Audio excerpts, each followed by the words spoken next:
that is when you look at businesses that, let's say they've recruited, they've made a decision, they've recruited for a position. Often that, the onboarding process, or that how they feel, how someone feels, and most people would be nervous on their first day, wouldn't they? Mm-hmm. So how do you make them feel? How are they welcomed? So is that kind of step one?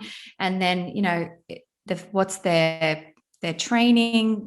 What's the whole onboarding process? And then how do you keep them engaged so that they're not headhunted, or that they do feel part of that team? So obviously onboarding at the moment is remote. So it's really, really important that candidates are still feeling part of the team and part of the business. And I guess what I always recommend is, if you're the type of business that includes, a little merchandise pack on the person's desk on day one, send it to their home, still make them feel like they are part of that team. Make sure they have their technology ready, that they've got all of the, associated apps on their desktop, or whatever they need to be able to communicate effectively with the team.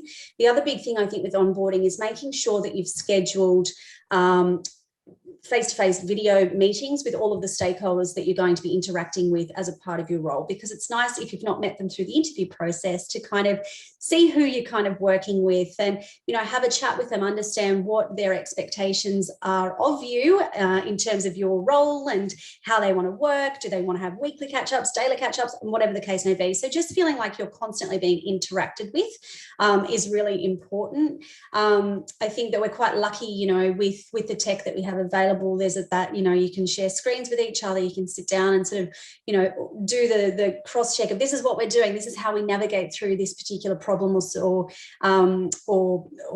technology, or whatever the case may be. But I think it's also very much then checking in at the end of the week, how was your week?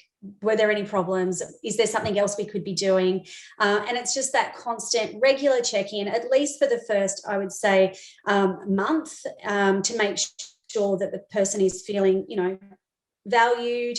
They understand their role. They understand, their purpose in the company. Because, if you don't, there's going to be another person swooping in to try and pull them out before you've had the chance to keep them in your company. I actually had a client yesterday say to me, "Oh, we're looking to recruit this role again." I said, "You just filled that."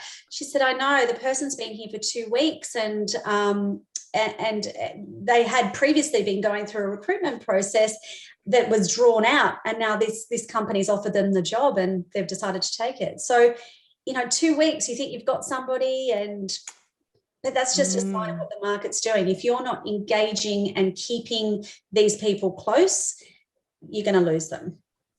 And it's having everything ready before they start too, isn't that's so important? I mean, I can remember many roles over the years where I've rocked up on day one and, haven't had an email address or, company phone, or they're just not ready for you. And it's just this feeling of, I don't belong yet. Yes, exactly. And that's why I think that's so important. I mean, I know that, a big thing that we do is, as you said, you have your email address ready and send an email before the person's even there, so that they've got a message, oh, day one, look at all these messages welcoming me to the team. And it creates that kind of feeling of, I belong. People are already talking to me and they're excited that I'm here. And I think that it definitely is a really good way to sort of show the value of an employee when they're starting.